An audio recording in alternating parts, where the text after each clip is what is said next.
There are a few things you can do to organize your Gmail to make finding emails easier. One of the first things you can do is change the way you view your email. If you select the settings gear in the upper right-hand corner and scroll down, you can decide whether or not you want to have a reading pane. In this case, I'm going to select Reading Pane Right of Inbox. This will allow me to see all of my emails to the right of my inbox. Whether or not you use this usually depends on the size of your screen, but in this case, I'm going to use it for the remainder of the video. Once I am here, I can see that I have 96 emails in my inbox. That makes it very difficult to sort or find anything that I'm looking for. Usually, you want to have as few emails in your inbox as possible. One of the easiest things you can do to organize your emails is to use the stars. When I hover over my inbox on the left-hand side, I can press the star to indicate that this is an important email.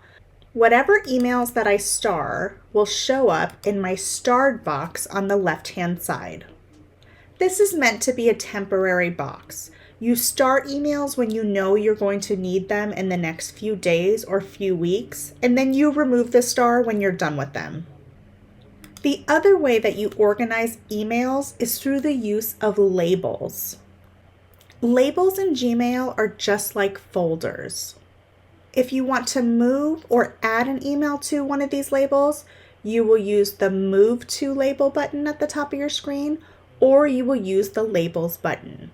In this case, I want to add this email to my 2021 label.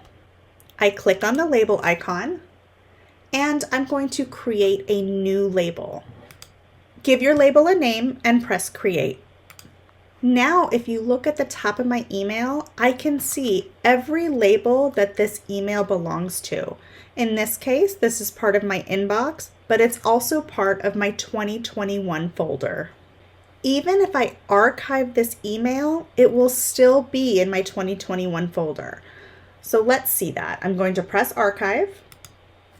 And then if I select my 2021 label on the left-hand side, I can see that that email is still there. It's important to note that this only works if you archive an email. If you delete it, that means you're going to delete it from your labels as well. So make sure you're using the archive button and not the delete button. You can also use sub-labels to organize your Gmails. Let's do that now. I'm going to press the labels button, create a new label, and I'm going to call this one Math. However, this time I'm going to say I want to nest the label underneath 2021 and press Create. Now when I look at my left-hand side, I can see that Math is indented underneath the 2021 label. This is a great way to organize all of your emails by year. For example, you can have 2021 and then underneath you could have all of your subjects. Then next year you could make a 21-22 folder. Sometimes you might have an email that needs to live in two folders. You can do that in Gmail as well. This email is already in Math, but let's pretend that it also needed to be in my History folder.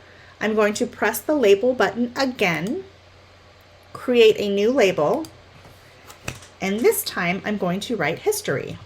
And once again, I'm going to nest it under the 2021 label.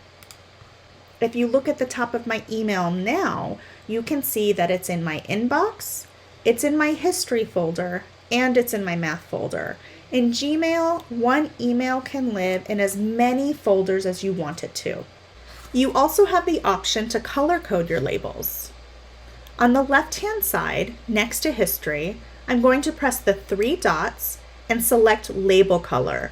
And I'm going to label History red. And then I'm going to do the same thing with Math, but I'm going to label Math blue.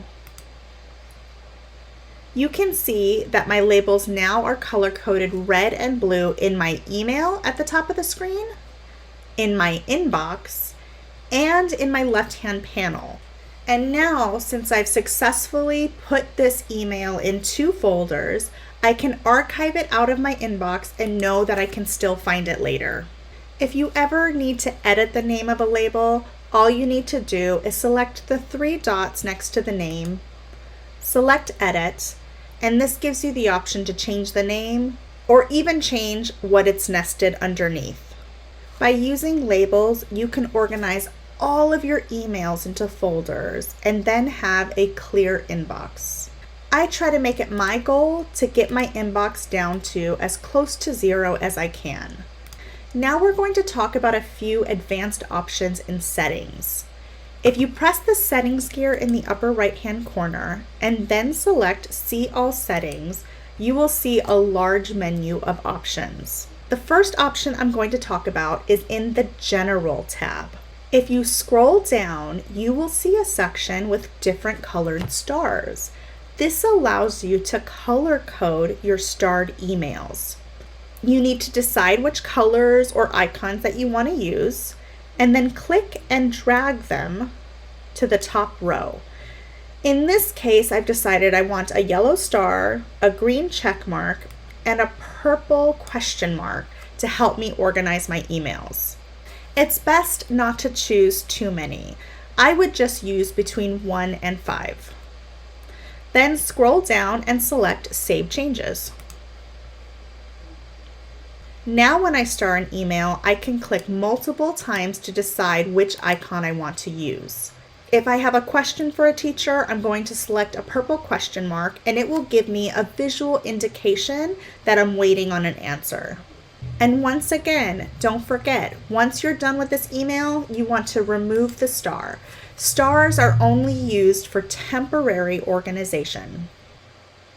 There's one other option in settings that you might find useful.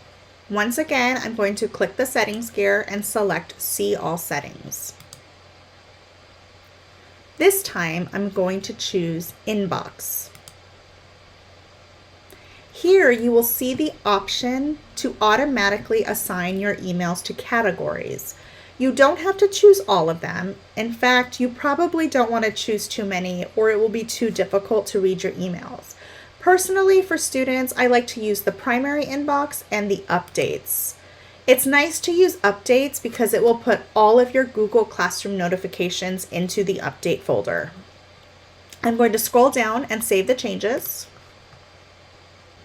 And now I have 2 tabs on my screen. I have my primary inbox, which is where emails from teachers, direct emails to you will go. And then I also have my updates tab. The updates tab has a lot of Google Classroom notifications in it. Visually, this helps me keep my primary inbox smaller and it might make it easier for me to find important emails. The last and most advanced option I want to show you are filters. Filters are a great way to automatically organize some of your emails. Let me show you what I'm talking about. Here, I have an email from Ms. Tyler. However, I've decided that I want to save all of my emails from Ms. Tyler so that I can find them later if I need to, but I want Google to do the work for me. I click on the email, press the 3 dots at the top of the screen, and select Filter Messages Like These. And here I can set up rules for all emails from Ms. Tyler. At the bottom of the box, I'm going to create filter and then decide that every time Ms. Tyler sends me an email, I want it to go to my math folder and then create filter. Now, anytime Ms. Tyler sends me an email in the future, it's going to automatically go to my math folder.